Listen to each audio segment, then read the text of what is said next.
ustedes bienvenidos a la Academia Mexicana de la Historia. Como siempre, un gusto saludar a nuestro público que ya se encuentra en nuestras transmisiones, tanto de nuestra página de Facebook como de nuestro canal de YouTube. Pues gracias por estar aquí dándole continuidad a nuestro ciclo Francisco y Madero a 150 años de su nacimiento, 1873-1913. Y pues como ustedes están viendo, hoy tendremos el gusto de contar con la conferencia de la doctora Josefina MacGregor, coordinadora de este ciclo, y pues que hoy le toca su sesión. Yo voy a leerles una muy breve semblanza de la doctora para después dejarle los micrófonos a ella y escuchemos esta conferencia. También quiero recordarles que para la parte final esperamos sus preguntas sobre la sesión. Estaremos muy pendientes para darles lectura a la doctora. Pues bien, la doctora Josefina MacGregor es miembro honorífico de nuestra Academia Mexicana de la Historia desde el año 2020. Realizó sus estudios de licenciatura, maestría y doctorado en Historia de la Facultad de Filosofía y Letras de la Universidad Nacional Autónoma de México y obtuvo mención honorífica en todos. Recibió el premio Salvador Azuela, otorgado por el Instituto Nacional de Estudios Históricos de la Revolución Mexicana, por el mejor trabajo inédito sobre la Revolución Mexicana en 1991 y 1999, y el premio Marcos Celia Maus por la mejor tesis de maestría en historia. El resultado de su trabajo como investigadora no solo es relevante, sino también abundante. Es autora de 8 libros. Entre ellos se encuentra la 26ª legislatura, un episodio en la historia legislativa de México, México de su puño y letra, el sentir de un pueblo en las cartas al presidente, México y España del Porfiriato a la Revolución. 1910-1913, Revolución y Diplomacia, México y España. 1913-1917, y Belisario Domínguez, Moral y Ética, Impronta de Vida. Además, tiene 16 publicaciones como editora o coordinadora, 22 capítulos en libros, entre ellos los más recientes, La Revolución Mexicana a 100 años de distancia, en la moneda, Independencia y Revolución, libro prologado por Carlos Fuentes, Hacia el fin del Porfiriato, en el Ateneo de la Juventud y la Plástica Mexicana, y La República Democrática en Historia de la Revolución Mexicana. 32 artículos en revistas especializadas como son Foro Internacional, Historia Mexicana, Revista Americana de Ciencias Sociales y Revista de la Facultad de Filosofía y Letras de la UNAM. La doctora MacGregor fue representante de la Facultad de Filosofía y Letras ante el Comité Mexicano de Ciencias Históricas de 1983 a 1986 y de 1994. Entre el año 1992 y 1994 fungió como vocal del Comité Ejecutivo de la Asociación Mexicana de Investigación de Enseñanza de la Historia. Del 2003 al 2006 fue coordinadora del Consejo Nacional de Archivos y ha sido miembro de la Latin American Student Association. En el 2010 recibió el premio Universidad Nacional que otorga la UNAM. Y pues sin más, yo voy a dejarle los micrófonos esta tarde a la doctora MacGregor para que nos dicte su conferencia. Pues muchísimas gracias, Yasmín, por esa presentación tan amable. Yo quiero empezar agradeciendo a la Academia Mexicana de la Historia su interés en la figura de Francisco I. Madero y que me hayan permitido a mí organizar este ciclo de conferencias sobre el personaje. Espero que esto sea de interés público. Como mencioné cuando inauguramos el ciclo, estos aniversarios nos permiten a los historiadores y al público en general repensar procesos históricos sobre los cuales va cambiando nuestra interpretación conforme pasa el tiempo. Por ejemplo, cuando se conmemoraron los 100 años del nacimiento de nuestro personaje, fueron diferentes eventos los que se realizaron e incluso nos dejó como resultado un libro de homenaje. Ahora, no obstante que este personaje el presidente hace referencia constante a este personaje y hace un elogio constante de su figura, las instituciones oficiales no se han ocupado de discutir el periodo en que discurrió la vida de Madero. Es más, como ustedes saben, se eligió a Villa como figura preponderante o ejemplar de este año y no se consideró la de Madero. Pero en fin, esta conferencia, el día de hoy, tiene como objetivo acercarnos con cierto detalle a las campañas políticas encabezadas por Madero, presentar cómo se desenvolvió en los medios políticos, primero como opositor electoral, fundador de organizaciones políticas y después como candidato a la presidencia en 2 ocasiones. Algunos contemporáneos de Madero y comentaristas posteriores han tratado de disminuir el desempeño del líder revolucionario, menospreciando sus dotes como político. Incluso se destaca su inexperiencia, inocencia en este terreno. Si aceptamos esta explicación, cabe preguntarse cómo fue entonces que pudo llevar Madero a la oposición a una buena parte de la ciudadanía nacional que antes se había mostrado inactiva.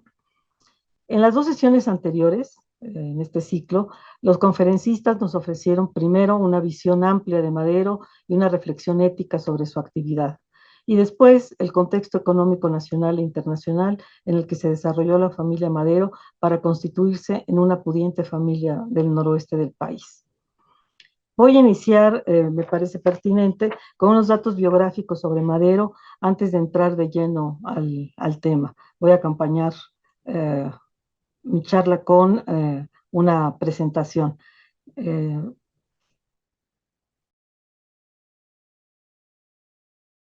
Decía que iba a dar unos datos biográficos de Madero para un poco ubicarnos también con el personaje. Al morir don Evaristo Madero, del que nos habló el doctor Cheruti, en abundancia, el patriarca de los Madero, en 1911, él tenía 14 hijos, 34 nietos y 56 bisnietos. Uno de sus nietos, era precisamente Francisco y Madero González. Era el hijo mayor de Francisco Madero Hernández y Mercedes González Treviño, que había nacido en la hacienda del Rosario en Parras, Coahuila. Este niño, este hijo de esta familia, a los 12 años ingresó en Saltillo al Colegio Jesuita de San Juan y al año siguiente fue enviado con su hermano Gustavo al Colegio de Santa María en Baltimore, en Estados Unidos, muy cerca de Washington. Un año más tarde se les envió a París, en donde permanecieron 5 años, en plena adolescencia y juventud, de 1887 a 1892. Es ahí Madero estudió en el Liceo de Versalles y después en la Escuela de Altos Estudios Superiores de Comercio de París. Entre los 17 y los 18 años se acercó al espiritismo difundido por la revista espiritista de Allan Kardec, doctrina que lo cautivó por ser, en palabras suyas, tan racional, bella y nueva. A través de los espiritistas también Madero se pudo acercar a las religiones orientales. Hay fuentes que nos permiten ver este acercamiento, pues incluso fue un lector y comentarista del Bhagavad Gita. De regreso a la hacienda, bueno, ellos regresaban constantemente, finalmente, como ya nos dijeron, una familia burguesa, una familia adinerada, podía vacacionar en la hacienda del Rosario, y después del regreso y de vacacionar en su tierra natal, otra vez los hermanos salieron hacia los Estados Unidos. Ahora se agregarían 2 hermanas en este viaje. La idea era continuar con los estudios, ellas en un colegio católico y ellos en la Universidad de Berkeley. Iban a mejorar su inglés y a continuar con estudios de agricultura. En 93, a los 20 años de edad, Madero regresó a Coahuila y se hizo cargo de una hacienda de su padre en San Pedro de las Colonias. En ese trabajo ya como agricultor y encargado principal, Vimos con el doctor Cheruti cómo la familia estaba organizada de tal manera que se relacionaban sus negocios, abrían nuevas áreas para trabajar. Y en el caso de Madero, con esos conocimientos que adquirió en torno a la agricultura, introdujo y popularizó el uso del algodón americano en la zona baja del río Nazas, y que resultaba ser más productiva que el algodón que se cultivaba con anterioridad. Al prosperar en el negocio, contagió a otros agricultores y esto le fue dando una cierta popularidad en la zona. Finalmente, Madero dedicó 16 años de su vida a la agricultura. Alquiló tierras, trabajó las de sus padres, compró otras y, de acuerdo con Stanley Ross, el historiador norteamericano, tenía un capital en 1901 de $250,000 de su fortuna propia. Para mejorar los resultados agrícolas, también Madero estudió el mejor aprovechamiento de las aguas del río Nazas. Si nos fijamos, aquí tenemos un mapa general de Coahuila, acá tenemos un poco la ruta del río Nazas, vemos, está en la frontera de Durango y Torreón, y digo, Durango y Coahuila, y él propuso la existencia, la construcción para mejorar la producción, el mejor uso de estas aguas, de una presa que estaría localizada en el cañón de Fernández. La gente vio con buenos ojos esta propuesta. En ese momento no se construyó esta obra, pero se hizo años después. Y si no me equivoco, es lo que ahora conocemos como la presa Francisco Sarto. Digo, esto habla de su dedicación, de su compromiso, de su trabajo, de sus habilidades en estas materias a las que se había dedicado. No solamente hizo esto, sino que también organizó un sindicato de algodoneros para defenderlos de los manufactureros que forzaban a estos agricultores a dar a precios más bajos sus productos. En sus propiedades mantuvo una relación cercana, muy cercana con sus trabajadores. Subió salarios y buscó la manera de mejorar la calidad de vida de la gente. Mejores habitaciones, también cuidaba de la salud de los enfermos. Él proporcionaba un médico, que es su médico personal, y él mismo, a partir de 1896, empezó a dar atención a sus trabajadores a través de la homeopatía, la que había aprendido y de alguna manera practicaba no solamente en él, sino, insisto, en las personas cercanas. Madero era un hombre muy minucioso, muy meticuloso. Tenemos mucha información sobre él porque guardó sus materiales, sus cartas, su correspondencia, sus libros de anotaciones, y podemos contabilizar que en 1901 dio recetas a más de 300 personas de este tipo de homeopatía, ¿no? Oye, También Patricia, sostuvo no escuelas le han hecho elementales. todavía las felicitaciones para el doctor. También sostuvo escuelas elementales, pedía que los trabajadores de sus tierras, de sus haciendas, asistieran a la escuela, y esto le llevó, insisto, a que se ganara el respeto de mucha gente por su honradez, su generosidad y por los afanes democráticos que manifestaba. En un momento de crisis en la zona, promovió entre los propietarios un comedor público para atender a la gente que estaba sin trabajo, y en su casa en ese momento se asistía particularmente a 60 jóvenes. Era un filántropo completo, daba becas a estudiantes, pensiones a viudas, apoyaba instituciones de caridad, incluso contribuyó a establecer y a sostener el Hospital de San Pedro. Los obstáculos a su carrera política vinieron de su familia, precisamente construida bajo una fuerte cohesión paternalista y patriarcal, ¿no? Y entiendo en este caso patriarcal con el sentido que le da el diccionario de la Academia de la Lengua, que es el hombre que por su edad y sabiduría ejerce autoridad en una familia o una colectividad. Entonces, aquí el patriarca era don Evaristo, y don Evaristo regía las relaciones de toda la familia. Entonces, él siempre intervenía en las decisiones, en la toma de decisiones de todos ellos. No obstante los éxitos que Madero había alcanzado como hombre de negocios, para su familia no era un hombre práctico, por todas estas cosas estas cualidades que hemos destacado, precisamente por su sensibilidad, por su preocupación por los demás. Eh, Era un hombre de gran voluntad, en un momento dado de su vida también, contagiado por las religiones orientales, decidió ser vegetariano y también abandonó el cigarro y la bebida. Cuando estaba en California se hizo novio de Sara Pérez, que era compañera de sus hermanas en California, y que era hija de un terrateniente mediano que tenía tierras en Querétaro y en el Estado de México. Después de un tiempo concluyeron su relación y en 1901 volvieron a retomarla. Se casaron finalmente en la Ciudad de México en 1903 con la oposición del padre de ella, con una cierta oposición del padre de ella. La vida familiar de Madero con su esposa no tenemos tampoco demasiados detalles, salvo las cartas que se enviaban cuando no estaban juntos, pero en general estaban muy cerca. Eh, una de las cosas que vamos a destacar es que precisamente doña Sara lo acompañó incluso en sus campañas políticas a través del país.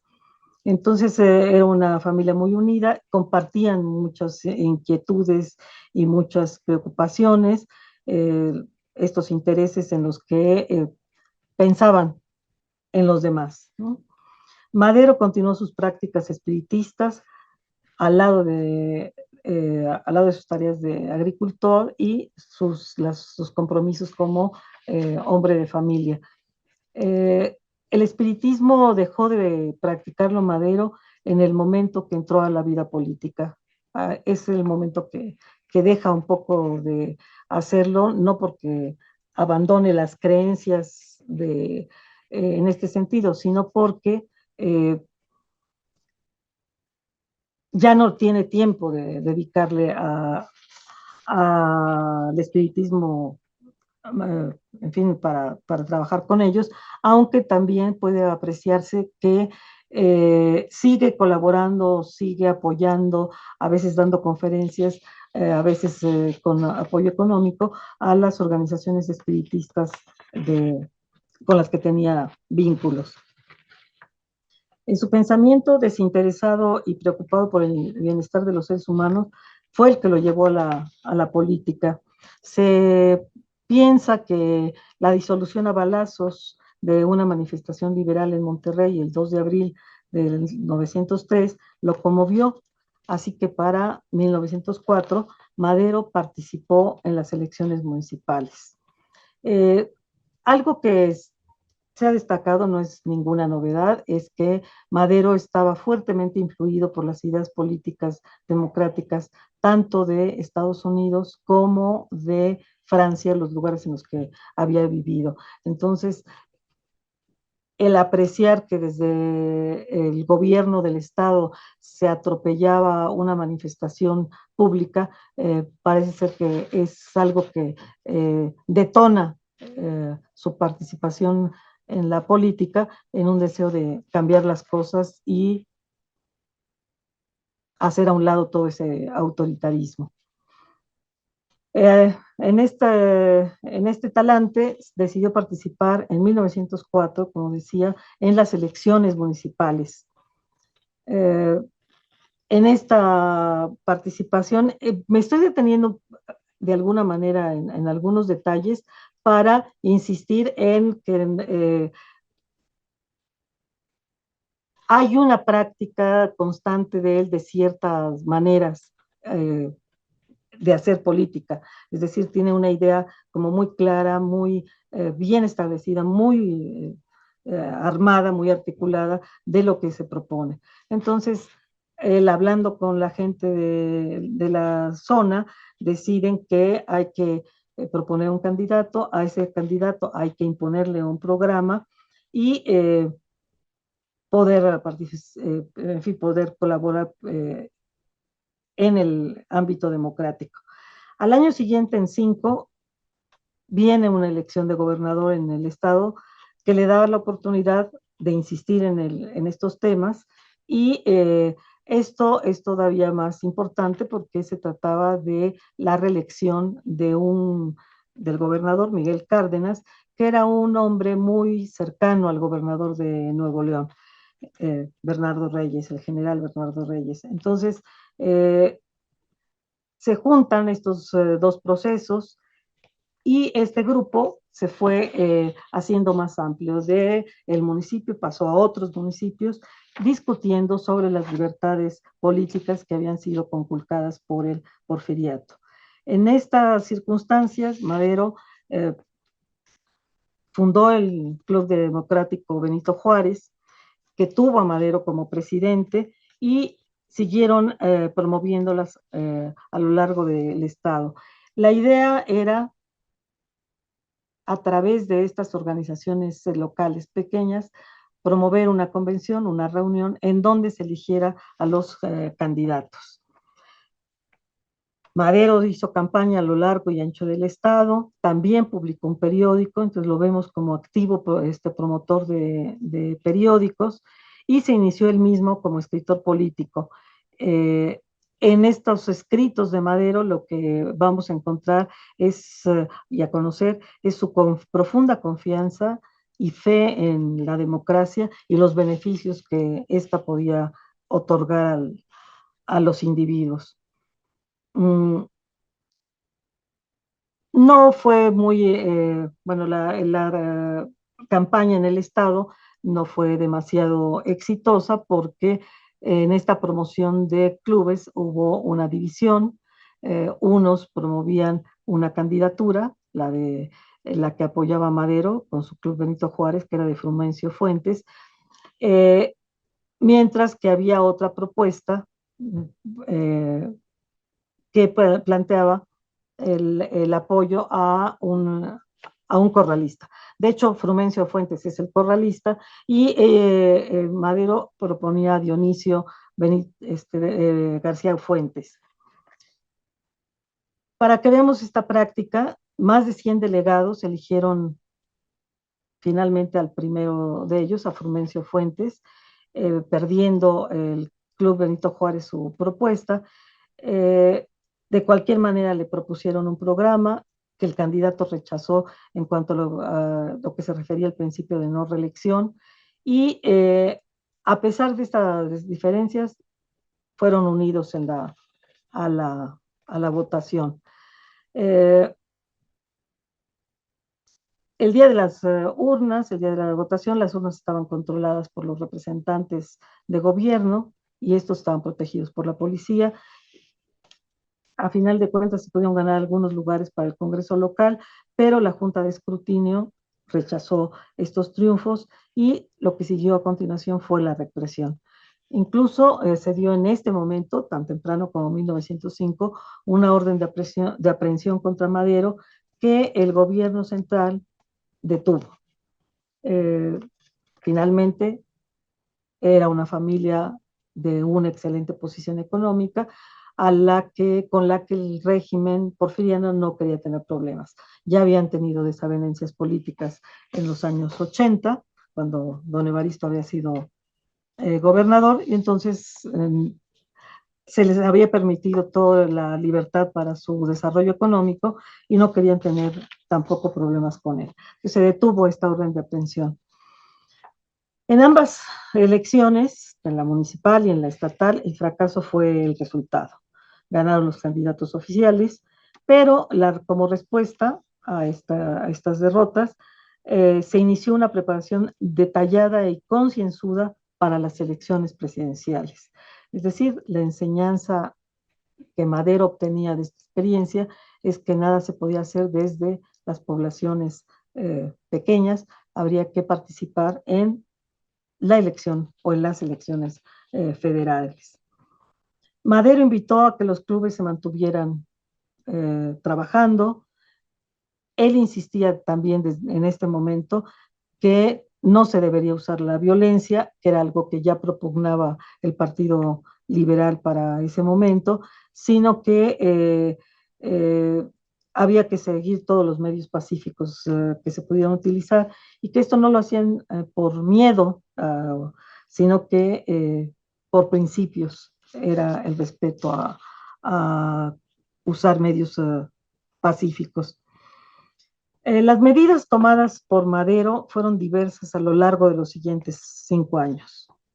Estableció contactos y relaciones con los críticos y opositores del régimen, una enorme correspondencia con periodistas y para sentar las bases para crear un partido político de carácter nacional, encabezar campañas políticas, publicar periódicos y escribir artículos, y también se dio la tarea de escribir un libro, La sucesión presidencial en 1910, El Partido Democrático. Todo ello, esto desembocó en una campaña electoral sin precedentes en México, que debido a la imposición oficialista también terminó en fracaso y que lo condujo al liderazgo de la revolución. Hacia 1906 también se da la ruptura con los liberales y su apoyo al periódico Regeneración. También Madero buscó, no siempre encontró eco a las personas a las que buscaba en este movimiento opositor. Por ejemplo, pensó que Fernando Iglesias Calderón sería un excelente hijo de José María Iglesias, el importante reformista. Sin embargo, don Fernando no aceptó participar ni ser líder de este movimiento. Para 1908, él seguía en esta tarea privada de relación por correspondencia con muchísima gente. Se dio la entrevista a Díaz Krillman. No me voy a tener mayor cosa en la entrevista a Díaz Krillman ni en su contenido. Todos o mucha gente la conoce porque se ha insistido muchísimo en que esta entrevista concedida de Díaz al escritor, al periodista norteamericano, fue un pivote para la movilización política del país y que fue lo que llevó a la revolución. Yo disiento un poco de esa posición. Me parece que en el caso de Madero no podemos sostener eso porque, como ya dije, desde 1905 él estaba decidido en la participación de opositora en las elecciones federales. Entonces, bueno, él no lo movió precisamente la entrevista, sino que ya era una decisión con la que trabajó durante varios años.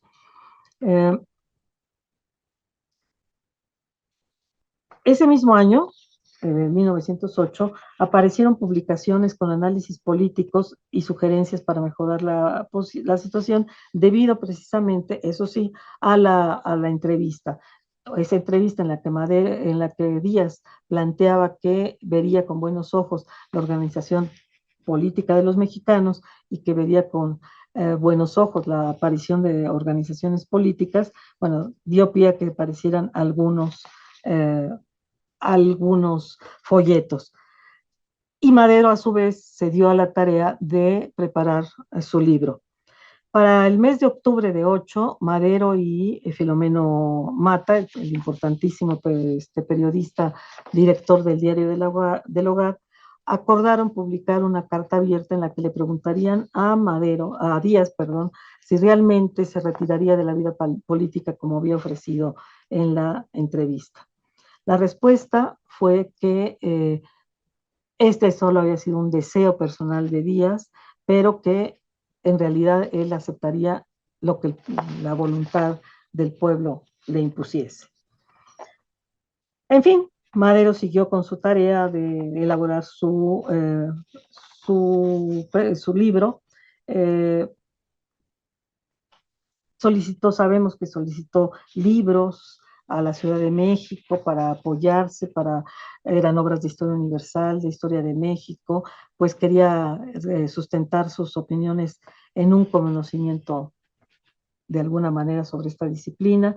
También las obras publicadas por autores mexicanos en los que se comentaba la vida política del país, por ejemplo, solicitó las obras de Bulnes, también textos teóricos, y muchos libros de estos no pudieron ser aprovechados por la presión del tiempo. Mientras leía, iba escribiendo, iba reflexionando sobre una serie de cuestiones que no quiso dejar pasar de lado por considerarlas importantes, las incluyó en el libro, ya fuera para alcanzar mejor su objetivo discursivo o para ganar simpatizantes para la causa democrática. En este libro, Madero ofreció explicaciones por las ausencias y las equivocaciones que pudiera encontrarse. Él aseguró que como no quería extenderse, dejó fuera mucha información. Sin embargo, es un libro bastante voluminoso. También la prisa impidió que verificara muchos datos o que se informara mejor. No obstante que Madero comunicó abiertamente que se ocupaba de elaborar un libro y que era posible constatar su perseverancia en esta tarea, hubo quienes se sorprendieron por el contenido del trabajo, del texto. Algunos hasta dudaron de que él hubiera escrito, entre ellos su propio padre, su propio abuelo y su padre, pero su abuelo era el que insistía más. En alguna carta, el papá de Madero le dice a Madero: tiene el libro pasajes verdaderamente elevados, hasta sublimes. Por eso papá, don Evaristo, se asombró de leerlos y por eso te preguntó quién te ayudaba. Una de las partes más emotivas y sinceras del libro es la que explica los móviles que lo guiaron a escribir el libro, pues se presenta como un ciudadano cualquiera que lo único que deseaba era ver respetada la Constitución, que adquiere la certeza, después de analizar la historia y los acontecimientos, que nada se puede esperar de arriba y que los individuos solo pueden confiar en sus propios esfuerzos. Como preámbulo, como entrada a su propuesta política, pues yo creo que así solo se puede entender el libro, es una propuesta de orden político. Madero intentó describir cuál era la situación de México, haciendo un análisis de las consecuencias del militarismo y del ejercicio del poder absoluto. Para ello, se apoyó en el recuento esquemático de la historia, en el que había errores y saltos cronológicos y espaciales bastante temerarios para llegar al porfiriato y demostrar que Díaz había corrompido el sistema político al eliminar las prácticas democráticas y concentrar el poder en sus manos. Madero hizo un balance de la administración porfirista, manifestó que la riqueza pública, la construcción de vías férreas, la apertura de puertos y el crecimiento, embellecimiento de las ciudades se alcanzaron a cambio de una condescendencia exagerada hacia los Estados Unidos, el desprestigio de la ley, el analfabetismo y el aniquilamiento de las libertades públicas y del civismo de los ciudadanos. Es decir, trata de hacer un balance objetivo de este régimen, señalando sus virtudes, pero también los problemas que en el momento enfrentaba.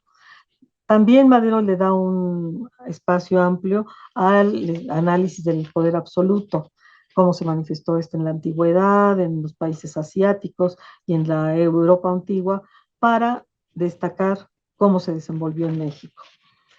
Entonces, para él, en su opinión, el poder absoluto, en donde se habían suprimido las libertades, no había progreso, y en tanto que en los países libres el progreso era portentoso. Madero se preguntó a dónde nos lleva entonces el general Díaz, y su respuesta era que nos llevaba a la continuidad del poder absoluto. Para Madero solo había una disyuntiva: se continuaba en las mismas condiciones o se implantaban prácticas democráticas. Es decir, su propuesta no es radical, no es revolucionaria, no es novedosa, es una vuelta al liberalismo más ortodoxo, incluso con un se ve en él un gran optimista, es un liberalismo optimista el que él presenta, ¿no? Eh, Él, al optar por la segunda alternativa, es decir, por la implantación de las prácticas democráticas, partía de un supuesto que es muy importante, creo yo, destacar, y es de que el pueblo mexicano era apto para dicho ejercicio democrático. Es decir, finalmente, el argumento para eliminar las prácticas políticas, los derechos políticos de los mexicanos, había sido que el pueblo no estaba capacitado para el ejercicio de la democracia. Él asume la posición contraria. Para él, un argumento a favor de su tesis es que podía apreciarse que las prácticas democráticas del pueblo se habían demostrado al integrar el Congreso Constituyente de 1856-57, que era que esto, la prueba evidente que sí se estaba capacitado para la democracia. Entonces, bueno, para él el remedio era que a través de la constancia lograr el cambio de funcionarios por medios democráticos, y entonces si se llegaba después de esto a organizar el país en partidos políticos, al fin se lograría que se respetaran los derechos. En su opinión, una vez obtenido el primer triunfo, se había sentado el precedente, y entonces el gobernante ya no debería su poder más que a la ley y al pueblo, y entonces tendría que ser respetuoso con el pueblo y obedecer los mandatos legales. Es decir, finalmente todo encaja muy bien en esta forma de ver Madero las cosas. Así, para ejecutar el cambio de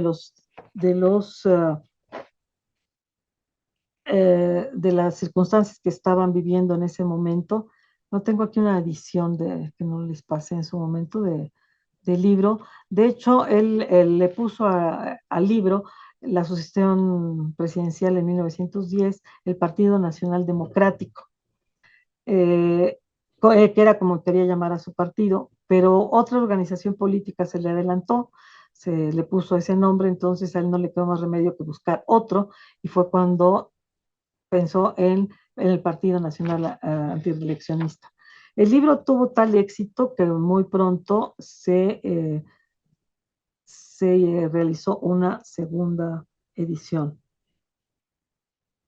Este ejemplar está dedicado por él mismo, porque entre otras cosas lo que hizo fue repartirlo a quien pudo dárselo. Incluso le mandó un ejemplar a Porfirio Díaz, así que de su propia mano lo recibió. Madero proponía concretamente la organización de un partido de tendencias democráticas cuya aspiración debía ser sustituir el gobierno de uno solo por el gobierno constitucional de todos los ciudadanos. Debía contar con un programa que tenía que ser un compromiso de gobierno conciso. Y él daba una regla que se convirtió después en la campaña, la libertad de sufragio y la no reelección. Él sostenía que una vez alcanzados los dos principios, la sociedad podría discutir con toda calma las reformas legales que convenía emprender, incluso si era pertinente establecer un régimen parlamentario que limitara el poder presidencial.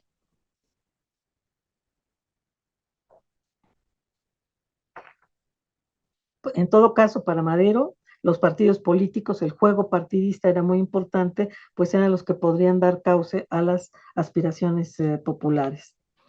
En lo inmediato, Madero ofrecía que el partido, primero pensado como democrático y luego antireeleccionista, se organizaría con los elementos dispersos de toda la República que deseaban la reivindicación de los derechos políticos, y a través de clubes agrupados en centros estatales, que a su vez nombrarían comités directivos para constituir un centro en la capital de la República para organizar las actividades del partido. Él sostenía que después de un tiempo y de una intensa campaña, se convocaría a una convención para acordar el programa político del partido y para elegir a los candidatos. Por ello, para él no era todavía tiempo de hablar de los candidatos, ni era un tema relevante, y no lo trata en su libro. En el propio libro deja ver que percibe que existía el riesgo de una revuelta armada si Díaz no hacía ninguna concesión y no permitía que los comicios, que las elecciones se realizaran libremente. Para el autor, en este momento la revolución es un peligro muy grande, pues podía prolongar el militarismo que había servido de caldo de cultivo para el poder absoluto en México. Y lo que nosotros podemos apreciar es precisamente que este temor de Madero hacia el militarismo generado por la revolución va a estar presente, y de ahí su empeño en concluir pronto el proceso militar y desaparecer el ejército revolucionario. Entre sus conclusiones, Madero sostenía, y voy a citar: esta lucha despertará al pueblo y sus esfuerzos asegurarán en un futuro no lejano la reivindicación de sus derechos. El partido antireeleccionista tiene grandes probabilidades de triunfar, desde luego, pues nadie sabe lo que es capaz un pueblo cuando lucha por su libertad, sino cuando con sorpresa ve el resultado. Hasta aquí Madero. El contenido de este libro, entonces, podemos ver que rompía en muchos sentidos con la ideología prevaleciente en los medios políticos porfirianos. Por un lado, como ya dije, tomaba como punto de partida que el pueblo era capaz de ejercer la democracia.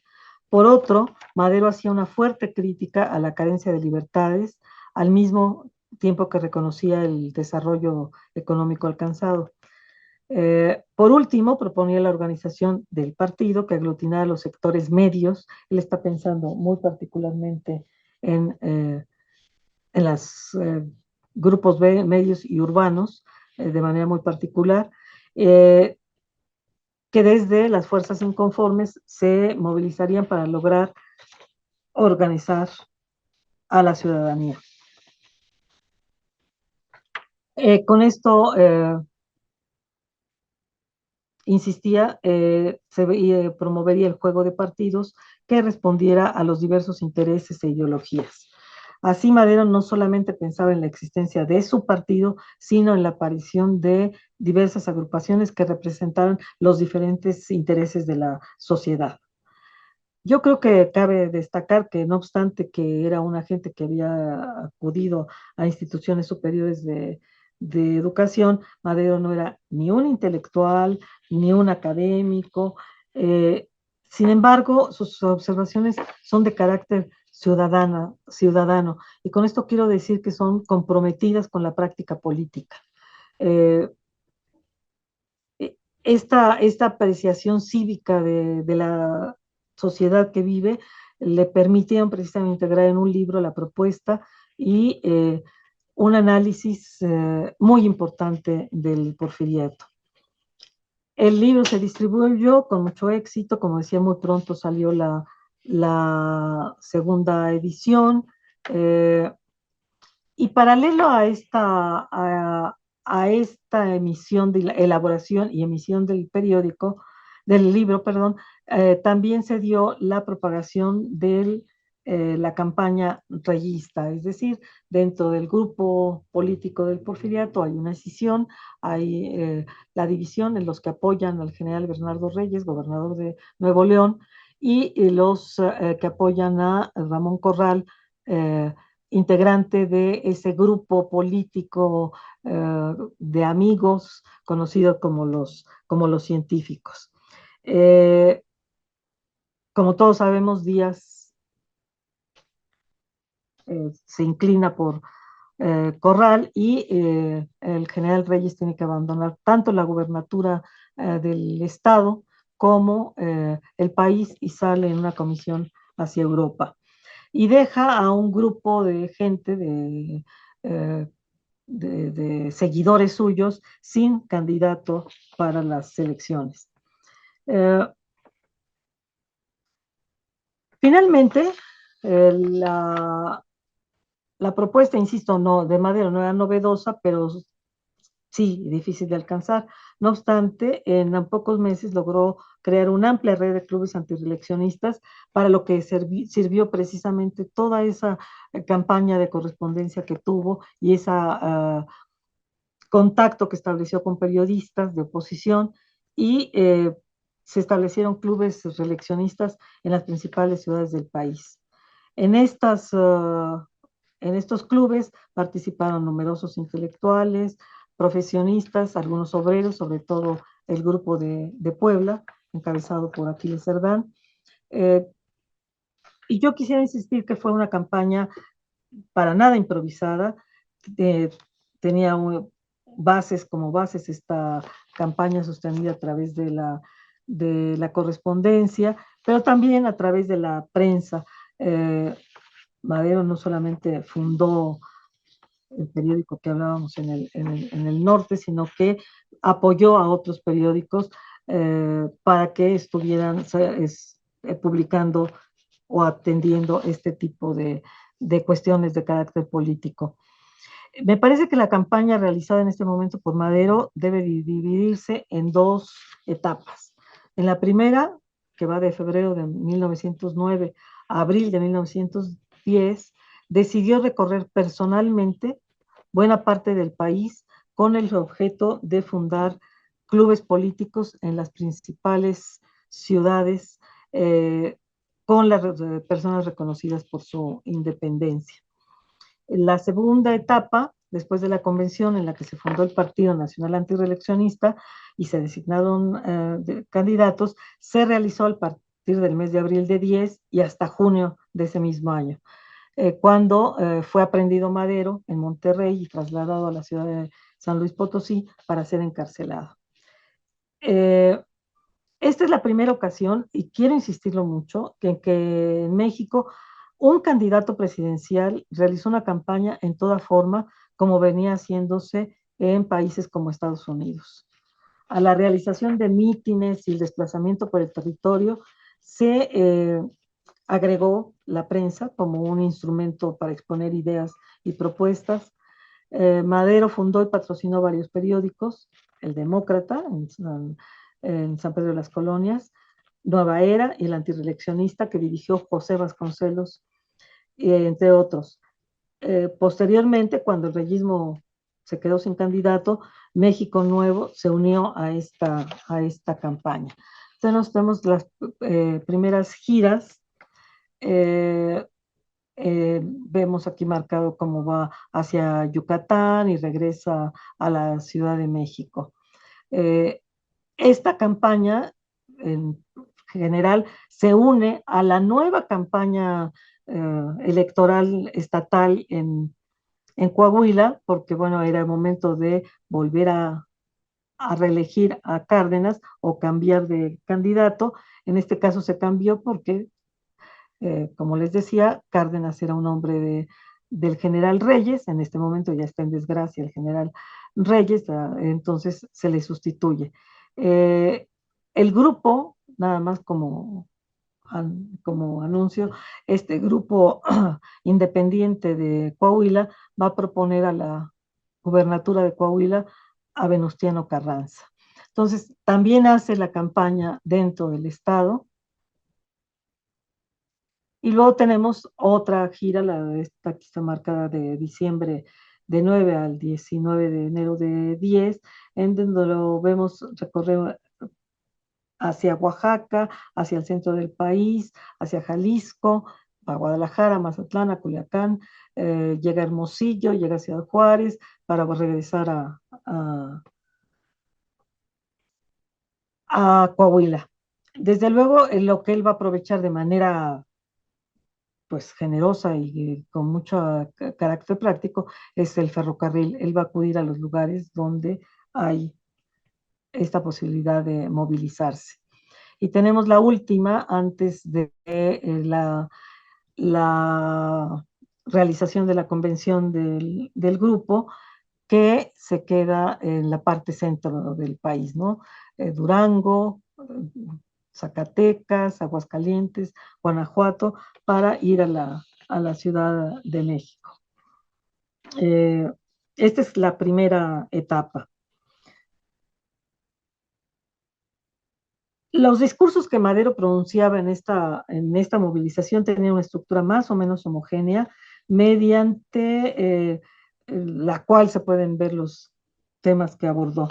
Eh, no obstante que los discursos podían ser pronunciados ante públicos diversos, el contenido de los mismos no cambiaba radicalmente, era como reiterativo esta estructura y muchos de los temas.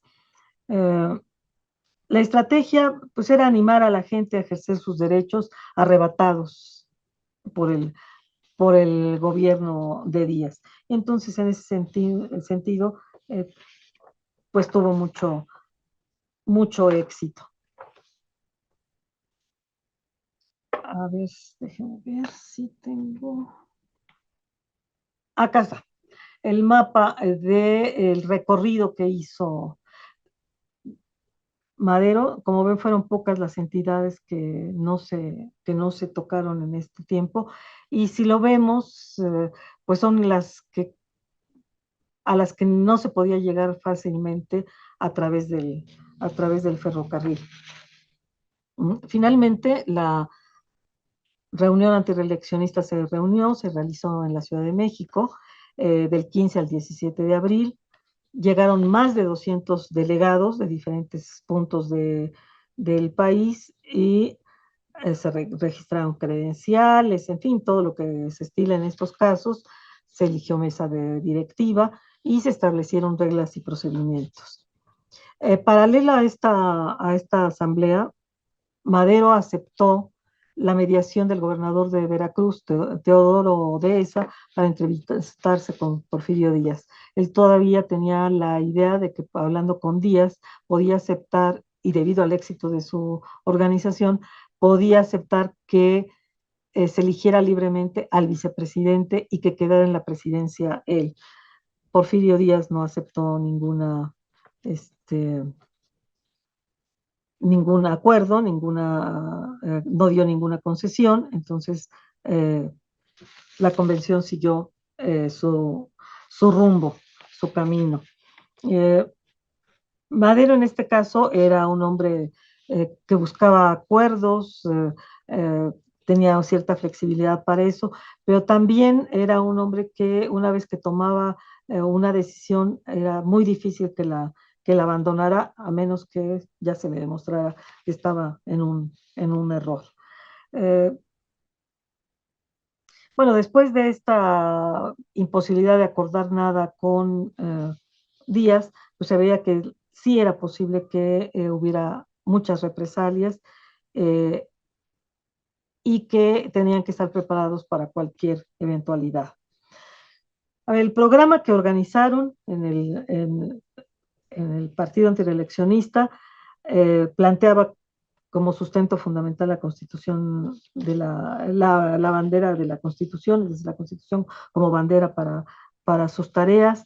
Se insistía en reformarla para prohibir la reelección como una experiencia que era necesario considerar, suprimir las jefaturas políticas, que eran el camino por el que el gobierno conculcaba los derechos políticos, establecer la autonomía municipal, elaborar una ley electoral que garantizara el sufragio efectivo, eh, leyes que mejoraran las condiciones de los trabajadores, también la supresión de los monopolios. También se proponían combatir el alcoholismo, los juegos de azar, impulsar la instrucción pública, establecer sistemas de regulación, que ya vimos que Madero era un hombre preocupado por estas cosas, e instituciones de crédito para beneficio de la agricultura, la industria y el comercio. También se insistía en mantener buenas relaciones con el exterior, en particular con América Latina. Ante la cercanía de los comicios, se organizaron las últimas giras. En la penúltima visitó Guadalajara, Puebla, Tlaxcala, Jalapa y Veracruz. También se hicieron paradas cortas en Atoyac, Córdoba, Fortín de las Flores, Orizaba. Eh, Era evidente que quería reforzar la actividad política en las grandes ciudades y los centros obreros, y aunque a veces el recibimiento no era entusiasta, en las más era apoteósico. La última gira que se perfiló hacia el norte, fue hacia el norte, y no fue la última porque así se planea, sino porque ahí fue encarcelado. Ya no se le permitió que siguiera su peregrinar. Madero estuvo en San Luis Potosí, en Saltillo y en Monterrey. Cuando se dirigía hacia Ciudad Victoria, el 7 de junio de 1910 fue aprehendido bajo el cargo de proteger la fuga de Roque Estrada, quien estaba acusado de sedición e insultos a las autoridades. Roque Estrada era su secretario, se entregó para que liberaran a Madero, pero también acusaron entonces a Madero de fomentar una rebelión y de insultar a las autoridades, incluido el presidente. Los prisioneros fueron trasladados a San Luis, donde se habían cometido los delitos, eh, y ahí fueron encarcelados. Por supuesto que la certeza de esta aprehensión era que se proponía enfriar los ánimos de los seguidores de Madero y disuadir a la oposición. Esta situación llevó a que el Círculo Nacional Porfirista propusiera la candidatura de Porfirio Díaz y Teodoro Dehesa a la presidencia para evitar la presión que se estaba sintiendo de la oposición en contra de Ramón Corral. Para dar una idea de la intensidad de la campaña maderista, insistir en esto, quiero señalar que solo le faltó visitar Baja California, Tepic, Michoacán, Guerrero, Chiapas, Tabasco y Quintana Roo. En muchos casos visitó varias veces una misma población y diversas ciudades de un mismo estado. Además, él personalmente, con la ayuda de algunos correligionarios, soportó los gastos de la campaña. Aquí tenemos la de San Luis. Este es la última, lo que cubre en rojo está lo que recorrió como candidato presidencial, más lo que había recorrido como fomentador del antireeleccionismo. Las elecciones primarias, recordemos que en ese momento las elecciones eran indirectas, entonces había dos etapas, la elección de electores y luego la elección de las autoridades. Las elecciones primarias se celebraron el 26 de junio y el 10, 11 y 12 de julio se celebraron las secundarias. El domingo 10 de julio, los electores decidieron con respecto al Poder Legislativo, al día siguiente, el 11, sobre el presidente y el vicepresidente, y en la última fecha sufragarían por los magistrados. No debemos olvidar que ya pasamos por la experiencia de que los magistrados a la Suprema Corte fueran electos. El 19 de julio, Madero salió de prisión, es decir, las elecciones las pasó encarcelado y salió bajo fianza, teniendo la ciudad de San Luis Potosí como cárcel.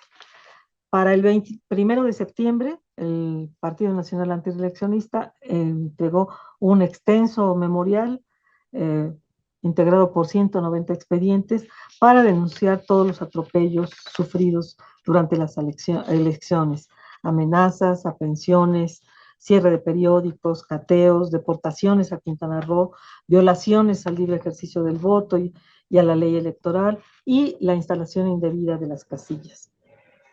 A este documento se agregaron otros dos posteriormente, el 8 y el 23 de septiembre. Sin embargo, la Cámara de Diputados dictaminó que no había lugar a declarar la anulación de los comicios. Entonces, quedamos con esta decisión de que es electo Díaz presidente y Ramón Corral como vicepresidente, para volver a la estructura de los discursos de campaña de Madero. Puse como epígrafe una frase del propio Madero de una carta que a mí me gustó, me parece muy reveladora. En cuanto a mi candidatura, me pasa como con la muerte. No la temo ni la deseo.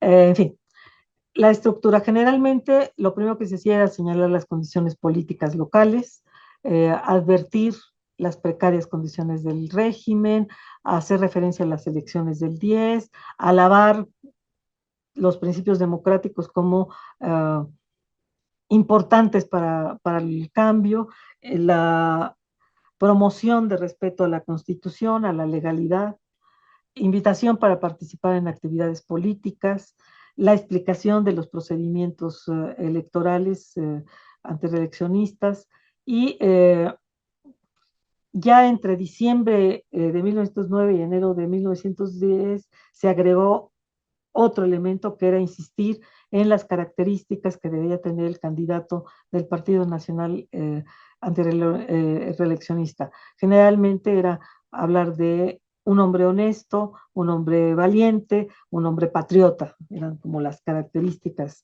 señaladas. A ver, los temas abordados por Madero en sus discursos. Él siempre insistió en estos discursos en la buena disposición de Díaz o la certeza de que la muerte de Díaz estaba próxima y que había que pensar qué iba a pasar después de ella. La apuesta por la democracia y la insistencia en que la lucha democrática era una lucha de principios, no de personas o de intereses particulares. Es decir, la lucha era contra el régimen autoritario. También tocaba el tema de la libertad, el progreso y el bienestar de los hombres, así como la necesidad de que cada uno de los ciudadanos tomara en sus manos los derechos constitucionales para luchar precisamente por la libertad, el progreso y bienestar. También, pues siempre hablar de las virtudes de los procedimientos democráticos. Regreso a esto. Bueno, finalmente hubo dos contrincantes en la lucha electoral, solamente Porfirio Díaz con Ramón Corral y Francisco Madero y Francisco Vázquez como candidatos a la vicepresidencia. Eh, Omito a Nicolás Zúñiga y Miranda, que sí se presentó, pero pues este hombre era un personaje particular, un hombre un poco fuera de sus cabales, que siempre se presentaba como candidato de oposición a Díaz. Eh, Madero fue el único que hizo una campaña en forma. Ya hemos señalado de alguna manera las anomalías que se presentaron en las elecciones y destacar en este caso solamente el hecho de que las elecciones se realizaron con el candidato de oposición encarcelado.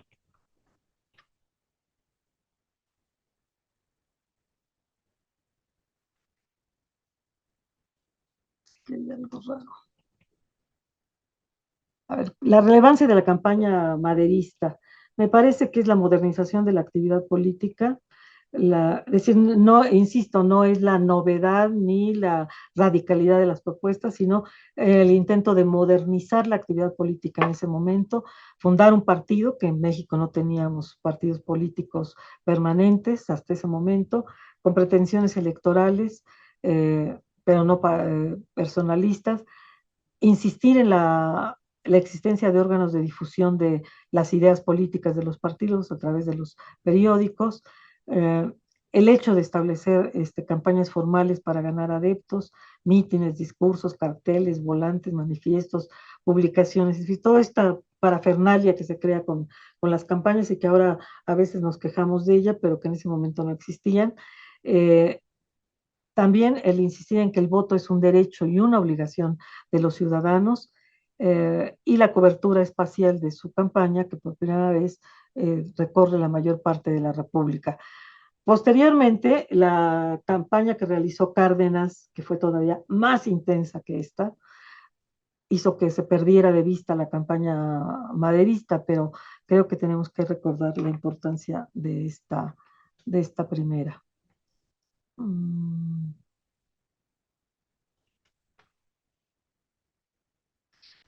Otro elemento que podríamos destacar es que se da una incipiente organización femenina. No, yo no diría que son sufragistas, pero sí se crean algunos clubes femeninos de apoyo a la candidatura de Madero.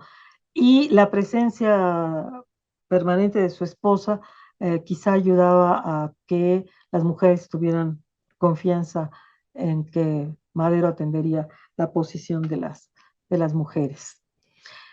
No me voy a detener tampoco mucho ni en la revolución ni en nada de esto. Eh, Adquiere Madero, por supuesto, a partir de las elecciones un liderazgo indiscutible a nivel nacional, va a organizar la revolución a través del plan de San Luis y se va a llevar a cabo una revolución breve, que va a aprovechar, por supuesto, la estructura generada por el Partido Nacional Antireeleccionista. Y digo breve porque pues va a ir este primer movimiento armado de noviembre, que se señala como la fecha del inicio de la revolución en el Plan de San Luis, a precisamente mayo, que se firman los acuerdos de Ciudad Juárez.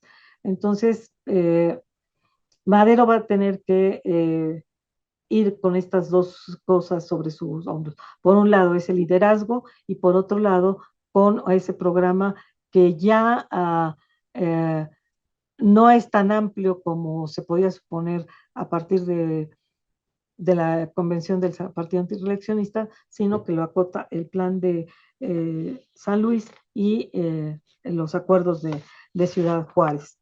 El plan de San Luis pues, es un documento de carácter político que tiene como propósito derrocar a Díaz para después establecer un orden constitucional.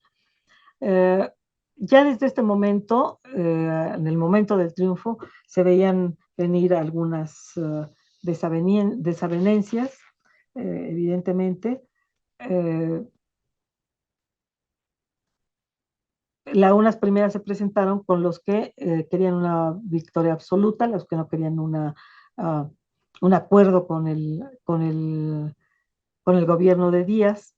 También hubo problemas con los hermanos Vázquez Gómez por los problemas surgidos durante el licenciamiento del ejército, con Zapata por problemas de licenciamiento y el desacuerdo de Zapata con el grupo y el nombramiento del general Ambrosio Figueroa como gobernador de Morelos, y también problemas con el presidente interino Francisco León de la Barra.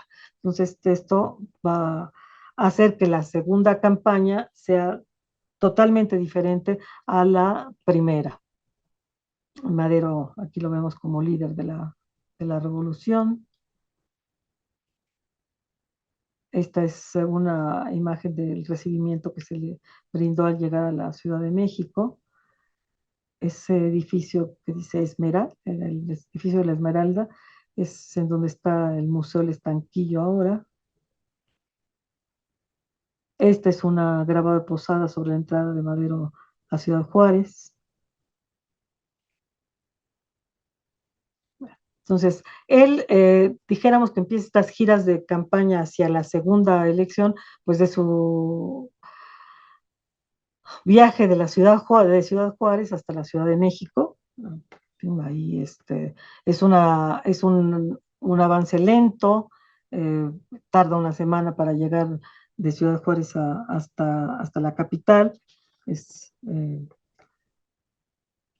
lenta, y luego va a realizar algunas otras salidas para tratar de arreglar los problemas surgidos por el licenciamiento de tropas. En el caso de la visita a Morelos, Chilpancingo, Jojutla, todo esto, pues va a desembocar precisamente en la ruptura con Emiliano Zapata. Eh, mm, Otras también destinadas al mismo tema, el arreglo de las dificultades con Zapata. Aquí se detiene en Tehuacán para descansar. Y como vemos, aquí hay una gran diferencia, ¿no? Estas giras como líder de la Revolución Triunfante y presumible candidato a la presidencia, pues son muchísimas menos. Lo que tenemos ahora es esta nueva campaña que va a facilitar, y esto no quiero dejarlo de lado, va a facilitar precisamente, pareciera que el llamado de Madero tuvo éxito, y entonces va a haber una organización de partidos políticos que no existían antes. Entonces vamos a aparecer el Partido Católico Nacional, de una escisión del Partido Liberal encabezado por Flores Magón, un grupo que se cinde va a tratar de organizar al partido, a otro partido liberal, se va a crear el Partido Popular Evolucionista, y también va a haber una decisión en el grupo vencedor. Eh, Madero va a sostener que la existencia del partido antireeleccionista ya no, la fórmula ya no tiene sentido, ya se logró el triunfo sobre Porfirio Díaz, y entonces va a proponer la existencia, el cambio de nombre Partido Constitucional Progresista. Esto no les gusta a muchos porque ven que el propósito de esta nueva nomenclatura es eliminar la fórmula que sostuvo el partido antirreeleccionista y cambiarla, ¿no? Entonces hay gente que no está de acuerdo con esto. Eh, Madero nombró a una comisión para dar forma a esta organización que estaba queriendo plantear, y entraron a ella gente como Sánchez Ascona, José Vasconcelos, su hermano Gustavo Madero, Alfredo Robles Domínguez, Roque Estrada, Miguel Díaz Lombardo, Heriberto Frías, Roque González Garza. Y se convocó a una convención. Esto era algo constante en las empresas políticas de Madero. Se dieron las críticas, se insistió en que la candidatura tenía que mantenerse, la candidatura de Francisco Vázquez Gómez ahí en la convención, otros no. La argumentación que se daba era que los hermanos Vázquez Gómez no habían manifestado apoyo ni se habían comportado uh, a la altura de las circunstancias durante la prisión de Madero, número uno, y luego durante la propia revolución. Entonces, el propio Madero, cuando fue consultado sobre qué le parecía el nombramiento de que se mantuviera el nombramiento de Vázquez Gómez, él dijo que prefería a otro candidato, en este caso a Pino Suárez, pero que él aceptaría el candidato que nombrara la mayoría de los convencionistas. Vale la pena señalar que a esta convención ya no fueron aquellos pocos 200 delegados de la ocasión anterior, ahora asistieron más de 1000 delegados a esta asamblea. Finalmente no hubo una reconciliación, de hecho fueron 1500 delegados. La convención se realizó entre el 27 de agosto y el 2 de septiembre, y cada uno de ellos decía representar a 100 votantes por lo menos. Por aclamación, el candidato a la presidencia fue Madero. Después procedieron a la plataforma, a definir la plataforma electoral, que no difería mucho de la de 1910. Se agregaron algunos asuntos, reformar el Poder Judicial. Yo no sé si les está pareciendo que algunas cosas están muy repetidas en estos tiempos, ¿no? Pero bueno, se habla de mejorar los procedimientos judiciales para dar garantías a los individuos, restablecer la autoridad en los procedimientos civiles, también preparar una ley favorable a la pequeña propiedad rural, establecer impuestos equitativos, abolir la pena de muerte y establecer el voto directo.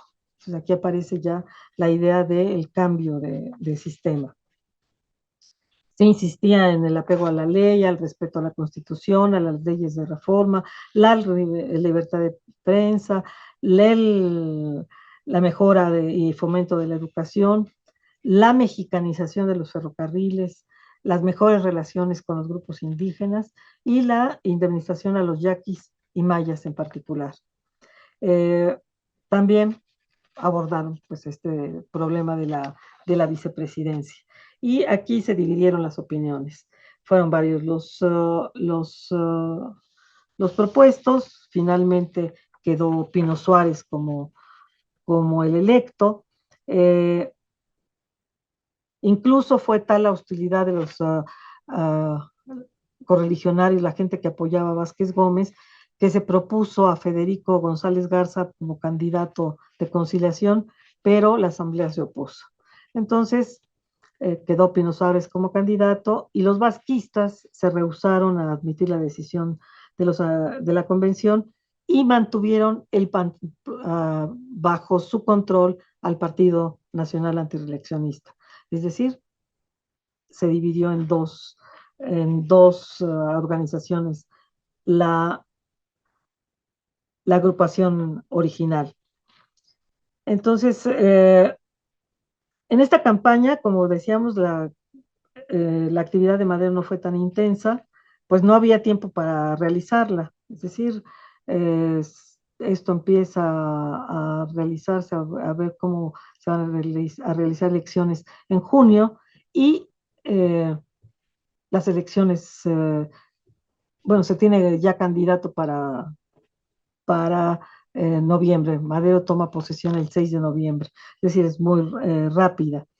Eh,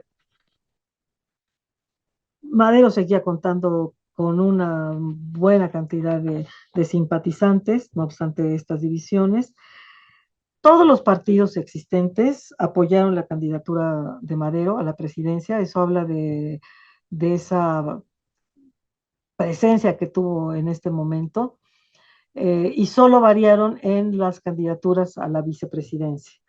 El Partido Constitucional Progresista propuso a Pino Suárez, el Nacional Antireeleccionista, como decíamos, a Francisco Vázquez Gómez, el Partido Liberal a Fernando Iglesias Calderón, el Partido Católico Nacional a Francisco León de la Barra, el Popular Evolucionista no lanzó candidatos y el Partido Reyista no logró consolidarse, y aunque su regreso, ya había regresado a México Reyes, el candidato se retiró aduciendo que había un mal manejo del proceso, porque él había solicitado a la Cámara que se pospusiera la elección porque era muy repentina. Y esto hizo que no, como no se aceptó su propuesta, se retiró. Entonces, en este caso, las características pues son, sintetizando, pues, las siguientes. Una campaña pluripartidista, una campaña muy corta, muy agitada en términos políticos, porque no solamente estaba la elección esta federal, sino que implicó también cambios de gobernadores y presidentes municipales en prácticamente toda la República. No había elección de congresos en ese momento locales, eso quedó pospuesto, pero sí la de gobernadores y presidentes municipales, y eso hacía que se vivían momentos muy agitados. El cambio de Madero, por su parte, en esta campaña como actividad, vemos que cambió el nombre de la organización, lo que fue un error táctico muy fuerte por la división que se dio entre ellos.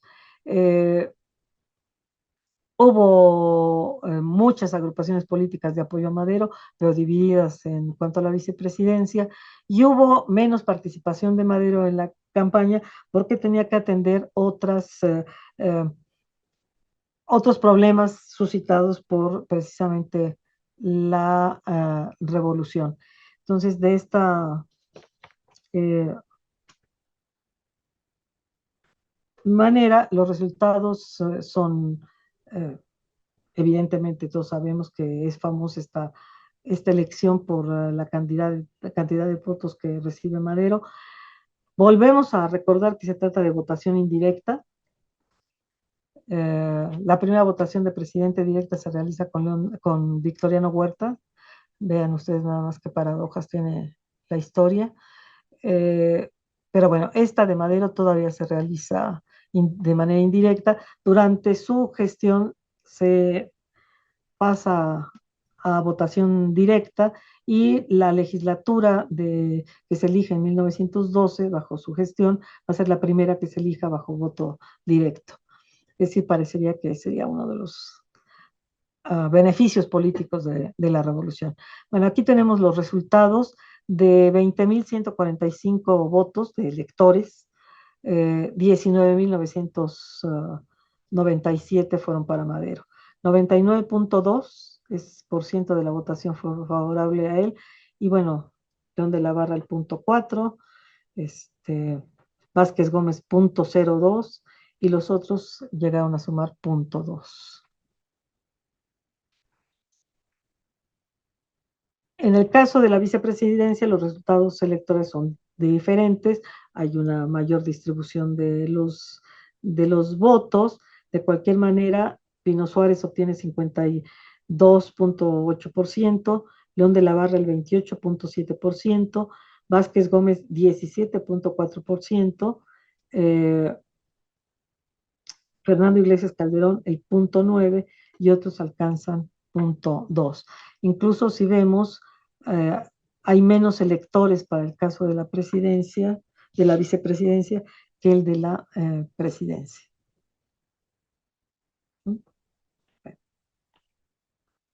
Madero es electo, designado presidente.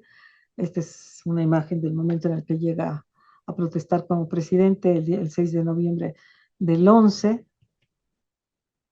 Aquí lo vemos con la investidura.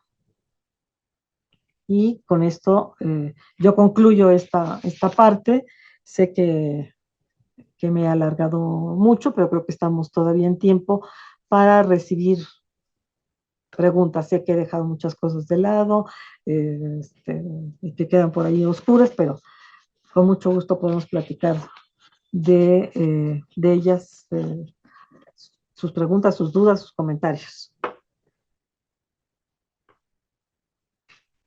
Doctora, muchas gracias por esta sesión y pues así es, justo estamos aquí a la espera de las preguntas de nuestro público. Vamos a dar unos segunditos para que hagan sus Claro. preguntas. Por aquí ya tenemos una de Sergio Naime Fares. Dice, buenas tardes, doctora. Disculpe, ¿dónde se puede consultar la sucesión presidencial de 1910, el Partido Nacional Democrático por Francisco I. Madero? Felicidades por su conferencia. No entendí cuál era la pregunta, no escuché más bien. Que en dónde se puede consultar la sucesión En todas presidencial. partes, hay muchas ediciones. Constantemente se edita, precisamente para DIR sacaron algunas conmemorativas, el INER me parece que la tiene, hay una de Editora Nacional. Esa que yo les presenté es de la biblioteca de la Universidad de Monterrey, de Nuevo León, y está en acceso al público, se puede abrir. Bien, acá Ofelia Alcaraz pregunta, ¿Madero marca una nueva forma de hacer política en nuestro país? A ver, una de las cosas que, pues, un poco con el desarrollo de las conferencias me di cuenta es que no habíamos planteado quién abordara la parte del gobierno de Madero. Una de las cosas que ocurren es que hay figuras, en este momento son Madero, Carranza, no son figuras muy atractivas para para el público. A la gente le gusta más Ricardo Flores Magón, Francisco Villa, Zapata, etcétera, ¿no? Entonces se sabe poco de ellos. Pero bueno, entonces no hay mucha gente que se dedique a trabajar o estudiar a Madero o esta etapa de la revolución. Es más, la historia política ha dejado de ser frecuentada por los jóvenes. Eh, entonces nos falta ver esa parte. Yo creo que la vida política de Madero se puede diferenciar claramente en esas dos etapas. Esta primera como opositor político, donde marca pautas de cómo hacer cosas dentro de una cierta mirada, desde una perspectiva, la perspectiva democrática, y luego su gestión como presidente de la República. Y precisamente creo que lo que trató de ver el doctor Krause en su eh, en su ponencia, en su presentación en la primera semana, era mostrar cuál era la disyuntiva que se presentaba para Madero, si mantener una ética como a sus principios o una ética de responsabilidad hacia el cargo que tenía. Lo que se ha señalado muchísimo es que comete muchos errores Madero en la presidencia y seguramente los comete, no voy a decir que no fueron errores, pero muchos de esos errores, más que plantearlos como de una persona inocente o ignorante o ineficaz, como mucha gente lo ha tratado o lo ha visto, a mí me parece que son producto de un compromiso con una serie de principios en los que él creía, ¿no? De manera particular, de manera específica. Entonces, bueno, se le criticó que no se procediera en contra de Félix Díaz en el momento de su levantamiento, eh, por traición podía haber sido ejecutado, el perdón a la vida, y se piensa que es porque porque no entiende la política, ¿no? Bueno, él era un hombre respetuoso de la vida humana, entonces le costaba mucho trabajo este tipo de medidas, no las tomaba, ¿no? Más que nada. Entonces yo creo que sí, hay todo un camino, una marca de hacer política en esta primera etapa, en la que es opositor. Ahora, uno de los problemas que presenta Madero como político es su fe ciega en la democracia y en las libertades humanas y en el respeto a la ley. Nosotros hemos visto cómo pues la revolución triunfante va a destacar la figura de Madero, incluso el partido surgido de la revolución va a tenerlo como símbolo en su edificio, ¿no? Entonces permite, esto provoca a lo mejor ciertas confusiones. El hecho es que después de Madero, prácticamente no tenemos quien se ocupe de las propuestas democráticas de Madero. Ni Carranza, ni Villa, ni Zapata, ni Obregón, ni Calles, ni nadie, ninguno de ellos va a estar pensando en eso. Por el contrario, lo que va a prevalecer en, eh, en el ámbito político es un deseo de no hacer presente estas ideas. Entonces, a mí me parece que la figura de Madero se ha manejado más como un símbolo, más que como un ejemplo, ¿no? Me parece. Entonces, va perdiendo valor su significación, porque además pocas veces reflexionamos o nos metemos al detalle en la obra de estos personajes como para ver eh, cuáles fueron esas propuestas, ¿no? Madero perdió todo ¿no? Todo, perdió la vida, ¿no? Con la revolución. Eh, si uno piensa en que pudo haber seguido con esa vida cómoda de hombre rico, viajero, que viaja por Europa, que pasea, que se puede dar muchísimos lujos, bueno, todo eso lo abandonó por meterse a la política y defender eso que él creía que era necesario hacer para beneficio del país, ¿no? Entonces, sí, me parece que marca una pauta, pero que no es seguida necesariamente, ¿no? Y creo que ya metí varias ideas en este asunto, pero bueno. Doctora, vamos a continuar. Aquí tenemos otra pregunta. Dicen, ¿por qué en la actualidad los gobiernos no retoman los planteamientos maderistas o al personaje de Madero como lo han hecho con Zapata y Villa y en los últimos años nombrar a héroes nacionales hasta motivo de cada año? A ver, exactamente de los motivos, no lo sé, me parece que es esto que estoy diciendo, ¿no? Hablar de Madero es hablar de democracia y hablar de legalidad y de respeto a la ley. Y en este país la democracia nos falla muchísimo. Es decir, pensemos que desde Madero, después de Madero y con lo que se establece después de la revolución, es un régimen autoritario. Y que a partir de 88, aunque haya unos destellos a lo largo del siglo XX o algunos intentos por cambiar las cosas, es hasta el 88 que se empieza otra vez a retomar esto de la democracia. Esto es para que vean lo difícil que es este asunto. Incluso en esos momentos se volvía a discutir si el pueblo o los mexicanos éramos aptos o no estábamos aptos para ejercer la democracia. Quisiera como volver a esos viejos tiempos, tratando de modernizarlos. Pero finalmente lo que se había establecido un régimen autoritario. Entonces, eso impedía que se presentara el deseo de, de poner como ejemplo a Madero, ¿no? Creo que ahí estaría una explicación, cuando menos, de esto. Es decir, es un personaje peligroso en ese sentido. A Madero pues, tuvo mucha oposición cuando cae su gobierno, presionado por dos fuerzas. Él era un hombre conciliador, entonces está presionado por dos fuerzas. Una, la de los que no quieren que haya ningún cambio, que nada cambie, que todo siga igual, y los que quieren cambios radicales y que no ven en Madero a la gente capaz para realizarlos. Y entonces Madero tiene a la gente inconforme por los dos lados, ¿no? Por las dos partes.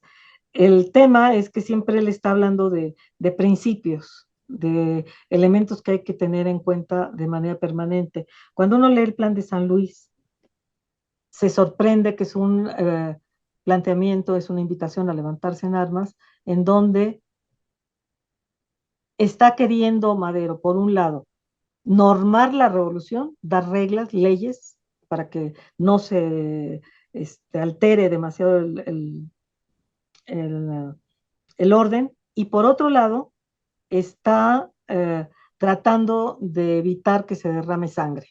Entonces, bueno, es una invitación a levantarse en armas sui generis, ¿no? No es como muy peculiar. Entonces refleja mucho esa forma, esa manera en que Madero veía el mundo. En alguna de las preguntas que me parece que le hicieron al doctor Krauss estaba que tanto había influido el espiritismo en Madero. Por supuesto que el espiritismo influía. Madero era espiritista, era masón, era católico y había leído algunas cosas del hinduismo. Entonces, esto pues lo lleva a hacer una mezcla de cosas en donde hay unos sentimientos humanitarios que están presentes, siempre, siempre presentes en lo que él hace, ¿no? Muchos autores bueno, periodistas, gente que lo conoció, lo definían como un hombre bueno, que es algo que no se puede decir de muchas personas. Entonces, claro, para un hombre bueno, a tomar ciertas acciones fuertes, sí es complicado. De ahí que venía esta propuesta de Krause de plantear que pues él había sido eso, un hombre que había respetado sus principios y pues había fallado en la otra parte, ¿no? Pero me parece que eso es. Es muy curioso, a mí me llamó mucho la atención, por eso señalé la decisión de que si este fuera el año de Villa, porque el licenciado López Obrador siempre habla de Madero, eh, y sobre todo antes de ser presidente, creo que se lo escuché muchísimo más, ¿no? Hacía más referencias a él, incluso hacía como una especie de comparación eh, entre las dos campañas políticas, ¿no? La de él y la de Madero. Por eso me llamó la atención que no, que se hiciera a un lado esta conmemoración y se prefiriera la del centenario del asesinato de Villa. Bueno, que también es importante. Ahora, ¿qué ocurre o por qué la gente le llama más la atención a un personaje histórico? No lo sabemos. Es algo que ocurre. Villa representa la fuerza, la violencia de la revolución, ¿no? Ese carácter popular que tiene. lo mismo que Zapata, ese carácter popular, campesino y de arraigo a la tierra y de reivindicación de los derechos agrarios. Entonces eso hace que haya mucha gente que prefiera a estos personajes a este otro. El tema es que no se trata de preferencias, en mi opinión, sino de encontrar sentido a todo un proceso que involucró a todos estos hombres para dar pues, como resultado un movimiento armado sumamente prolongado para nuestro país, ¿no? Entonces, esto de que algunos se digan, yo soy maderista, yo soy villista, me parece fuera de sentido, ¿no? No tiene sentido. Un historiador lo que está buscando es encontrar explicaciones a este tipo de cosas. Y es tan importante para nuestra revolución la presencia de Madero que le da un cierto sentido, el de los valores y principios democráticos y de libertad, que la participación de un Zapata que está reivindicando derechos agrarios, ¿no? Sobre todo de las comunidades indígenas. No sé Muy si eso bien, contesta. doctora, pues hasta aquí vamos en las preguntas, ya si nos llegan más del público, que sabemos que no justo ve nuestra transmisión en vivo, pero deja sus preguntas posterior, se las haremos llegar. No sé si quiera agregar algo antes de concluir nuestra sesión del día de hoy. No, pues muy agradecida a ustedes, Yasmín y a Adolfo, por esta transmisión, a toda la gente de la academia y, por supuesto, a las personas que nos acompañaron y que están interesadas en estos temas. Muy bien, pues les invitamos a nuestro público, justo agradecemos su asistencia, sus comentarios, felicitaciones por la conferencia que ya las leerá la doctora más tarde, tanto en nuestra transmisión de nuestra página de Facebook como en nuestro canal de YouTube. Pues no nos resta más que invitarlos a que nos acompañen la próxima semana para continuar en este ciclo de conferencias. Así que aquí nos encontramos. Que tengan muy buena tarde. Hasta pronto.